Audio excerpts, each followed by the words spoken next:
Hello and welcome to today's live video. So this is for all you ladies out there who have ever felt really shut down, really cut off, or disconnected from your desires. This is something I hear a lot. I encounter it with all of the women I work with, and it's something I feel so passionate about because one of the greatest gifts you can give yourself as a woman is to tune into and be really, to really like nurture that channel of your desires. Because your desires are the very blueprint, the very roadmap that to the fulfillment that your soul has lined up for you in this lifetime. And your desires are really the language, as I see it, the language that your soul uses to beckon you into more of the woman you are here to become. So if you've ever felt cut off or disconnected or shut down or numbed out or clueless as to what you want or where your desires even are, then first I want to tell you it's totally normal. There's nothing wrong with you. You're not broken. In fact, I will go so far as to say that actually you're totally functioning perfectly, because all that is a symptom of a protective mechanism that came online because at some time and place it was not safe for you to be tuned into your desires. And that's exactly what I'm going to be talking more about. Secondly, I will say that if you claim to not know what your desires are, it's actually not true.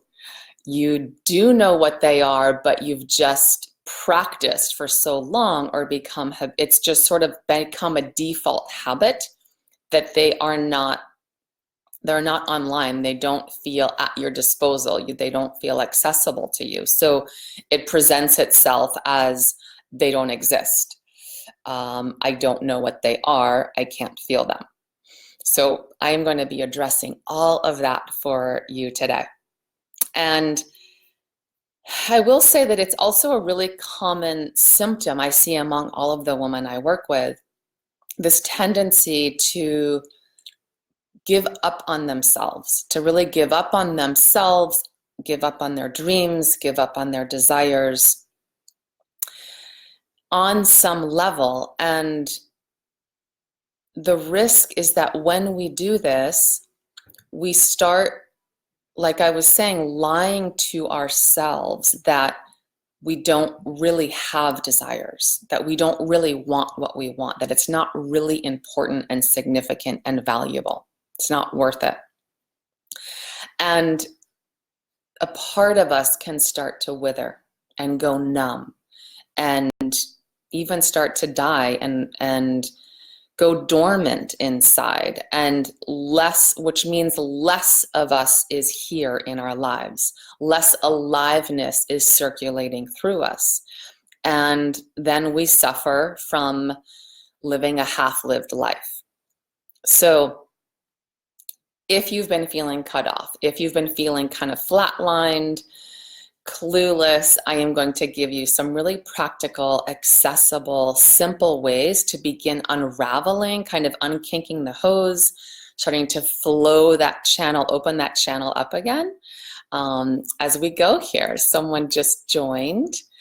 So first, I want to say here, I'm going to be presenting three key potential possibilities here that are, I would say, the most common, the most kind of underlying, can kind of be running the show underground, behind the scenes. You may resonate with one more than the other. You may resonate with a little bit of all three, which is probably most likely. So let's go back to the beginning.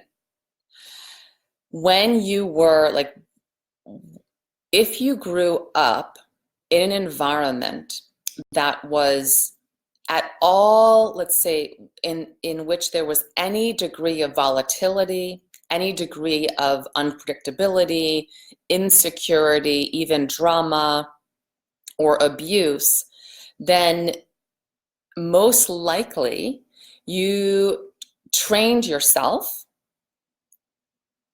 out of safety and survival and protection and defense. You trained yourself to be much more externally referenced than internally referenced. As little ones, we do that so automatically and instantaneously, to be really dialed into and tracking the needs, the desires, and the feelings of our caretakers, of others, of our mother and father, especially if their behavior was at all volatile or unreliable or inconsistent. Because we had to kind of track that in order to manage our own, try to manage the lack of safety in our environment. So as an adult, that shows up as being kind of numbed out and disconnected to our own inner world, to our own feelings, to our own needs and our own desires. Because you've learned how to keep your first attention on the outside, on another person, not on yourself. So that can now be the experience of, I don't know, I don't feel, and I don't even care, in a way. Another potential possibility that could show up again historically is if you've had a history of deprivation, of not getting the love, not getting the attention, not getting the fulfillment, the satisfaction, the connection that you needed, starting as a little one. Then, if your needs, your desires were not honored, were not acknowledged, then as an adult, you're going to have this, once again, this pattern of shutting it down. Because at that young age, it's so painful to feel a feeling, to have a need, to have a desire that is just neglected, that is disregarded, that is shot down, even rejected. Sometimes it's outright rejected. It's so painful that we make decisions and conclusions that become assumptions and become fixed in our nervous system, that I'm just not going to feel. I'm just not going to want. I'm just not going to need, because it's not going to matter anyways. It's not going to be met. So we quit on ourselves. We give up on ourselves. And then we carry that into adulthood because it's just too painful to be denied and disappointed. So we just don't even allow ourselves to want, to need, and to desire ever again. It's just as if we flip that switch and it's in a permanent off position. Last one that I'll share today, and this can be a little more subtle, but this is really kind of where the I can't think of the phrase, I'm trying to think of it, but it's like where a small incremental awareness and insight and shift can really have a massive ripple effect. That's my long-winded way of, because I can't remember the statement I was thinking of.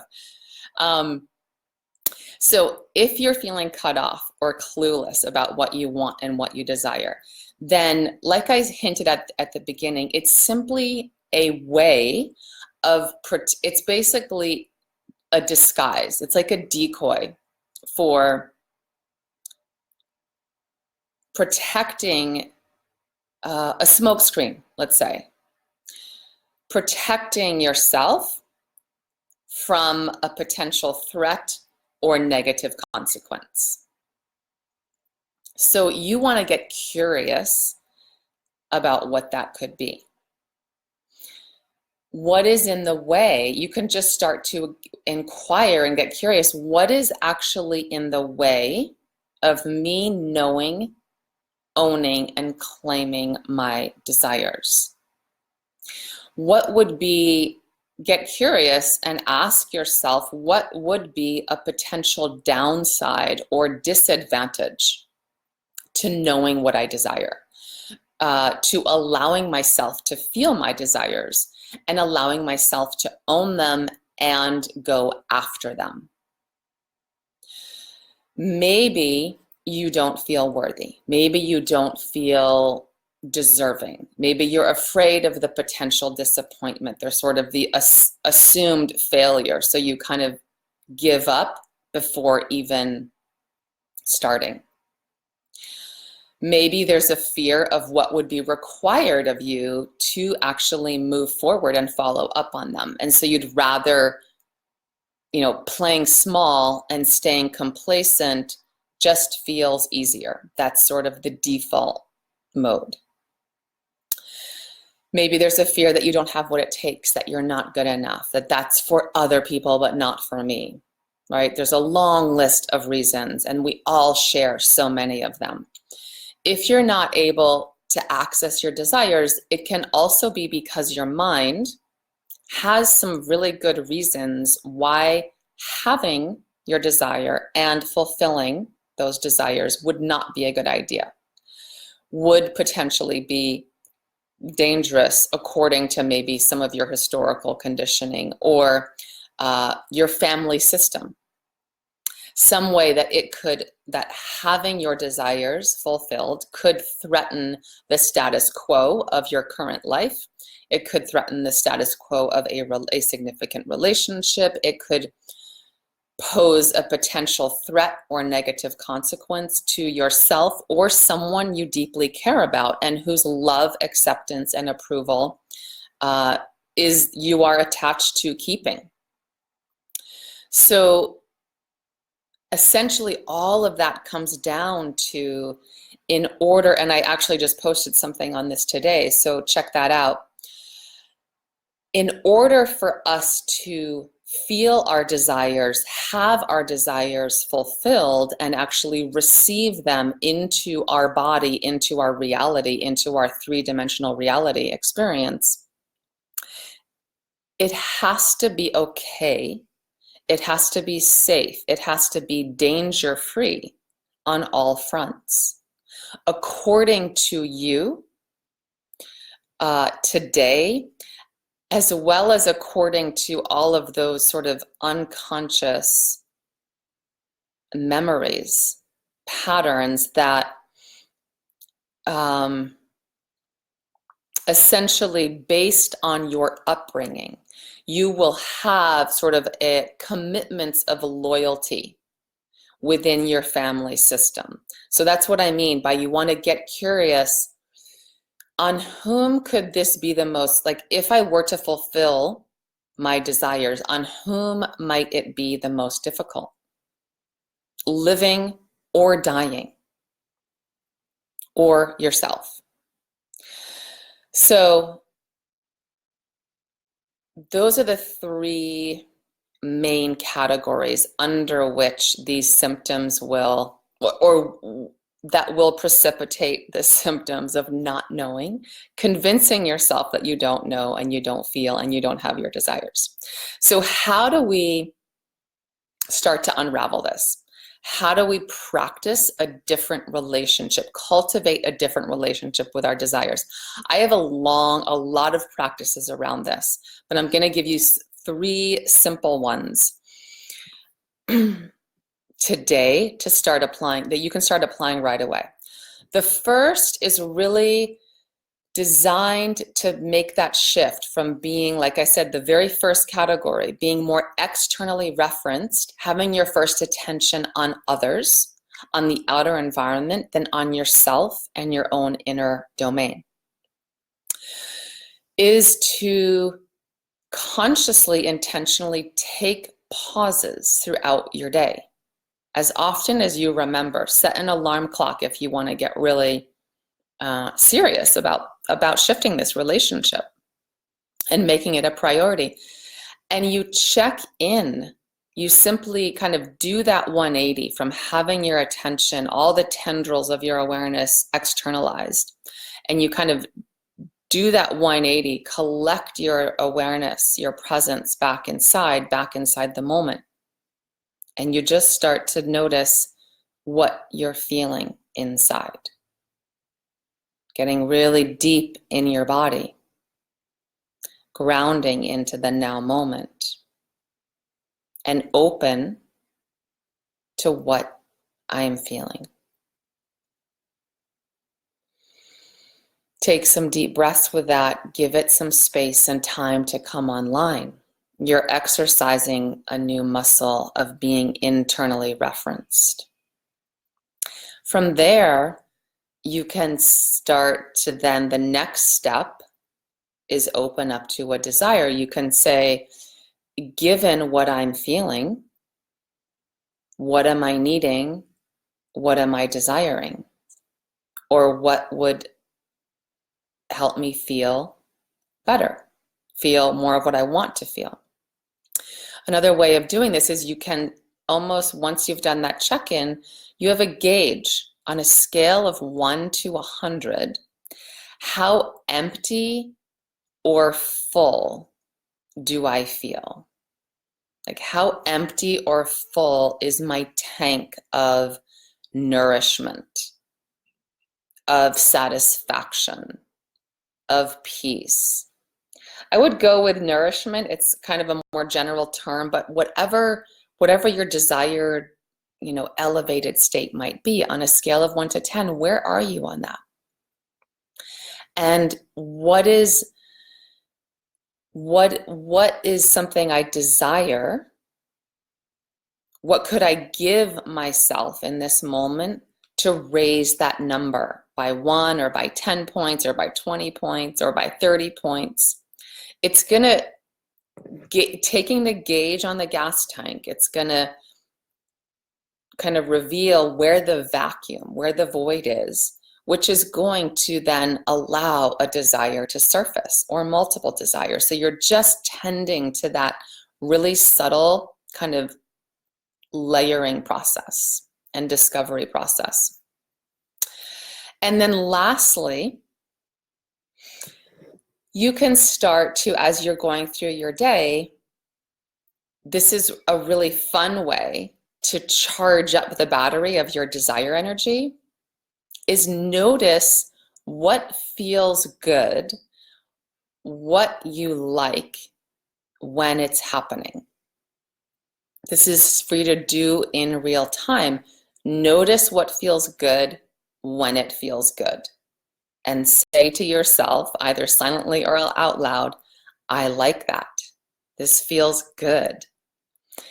So that's opening your system to receive, to feel good, to get curious, to almost, how do I describe it?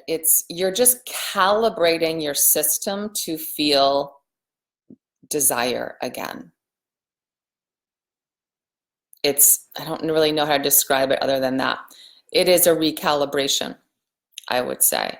It's almost a way of melting the armoring, melting the veil that you've been cloaking yourself in as a protection and a defense. When you notice pleasure, when you open to goodness, when you let yourself have those feelings of feeling good, it is a way to train your system to be open to desire more. Last practical tip is of all of those is to just, if you're still hitting the block, if you're still hitting the shutdown, is you trick your mind and you challenge yourself and you force yourself to come up with a desire. Not force as in like intensity, but you make it playful by saying, okay, so I know my mind is convinced that it's just not happening. I don't have them. I don't know what they are. If I did know what I wanted, if I did know what a desire of mine is, what would that be? And you leave the space open for it to surface. So you're creating, in doing these practices, you are once again making it safe to receive the download of your desire energy again. And the whole idea even to make it safe, to give yourself permission to do this, is to just have fun running your desire energy again, just for the pleasure of feeling your desires. Take off the table the pressure and the need and like the compulsion to pursue them, to fulfill them, to go after them. We just want to cultivate an environment where they are welcome, where they are invited, where they are honored, where they are dignified. So take on the practice, the intention of just getting more intimate. Like, what do they say? Yeah, get in bed with your desires. Get in bed with your desires just to hang out, just to get more intimate with them, just to rekindle that connection and that dialogue with them again. One of my most favorite aspects of my work is this focus of just supporting women in giving themselves permission to feel, to own, and to claim their desires all over again, to really bring that whole aspect of themselves that's sort of atrophied, to really bring it, reclaim it, bring it back online, and start to allow that turn on to move through their bodies and circulate more through their lives. Because as I said in the beginning, really one of the greatest gifts you can give yourself as a woman is to be consistently dialing into your desires. It is your soul's way of beckoning you into more of the woman you are here to be. And it's the guidance towards that blueprint, that roadmap, leading you towards your ultimate fulfillment that is designed for you, mapped out for you in this lifetime. So if this is kind of a sticky point for you and you really love the idea of getting recalibrated and reconnected to hearing those whispers of your soul, of your heart, of your desires, then feel free to put a comment below or send me a direct message. And I would be so delighted to just connect with you totally free of charge, totally free of obligation. And let's start to unravel whatever the kink is in your hose so that you can feel more ignited and more enlivened and more really supported and fueled by your most authentic desires for your more self-referenced, self-directed life. It's really knowing your desires is what allows you to navigate every aspect of your life in a way that feels good to you on every level, every step of the way. So it's been a pleasure sharing this with you. Again, feel free to reach out if this resonates with you, even 5%. And if you have any questions, pop them in the comments. I love addressing questions. I love doing follow-ups, and more coming soon. Enjoy the rest of your day. Much love.